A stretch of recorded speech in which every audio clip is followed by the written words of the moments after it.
Bhajap washing machine हे खरं आहे असं विधान नाशिकचे भाजपचे शहराध्यक्ष सुनील केदार यांनी केलंय। पक्षात आलेल्या नेत्यांनी आमचे नियम स्वीकारले पाहिजेत असं सुनील केदार यांनी म्हटलंय। सीमा हिरे यांची नाराजी आम्ही दूर करू, त्यांची समजूत काढू असंही केदार यांनी म्हटलं।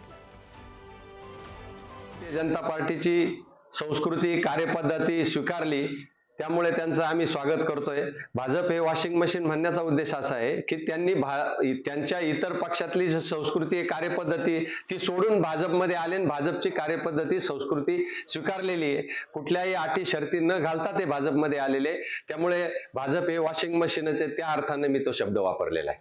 विरोधक सतत टीका करायचे, कोणताही प्रवेश झाला की भाजप हे वॉशिंग मशीन आहे, भाजप हे वॉशिंग मशीन आहे अशी सतत टीका करत होते। त्याला भाजप नाशिक महानगर जिल्ह्याचा अध्यक्ष म्हणून उत्तर दिलेलं आहे। सुधाकर बडगुजरांचा भारतीय जनता पार्टीत प्रवेश झाल्यानंतर सर्वांनी चौफेर भाजपवर टीका केली। भाजप हे वॉशिंग मशीन म्हणण्याचा उद्देश असा आहे की आपल्याला इतिहासात माहिती आहे की वाल्याचा वाल्मिकी ऋषी झालेला आहे, त्याप्रमाणे भारतीय जनता पार्टीत येणाऱ्याचं आम्ही स्वागत करू।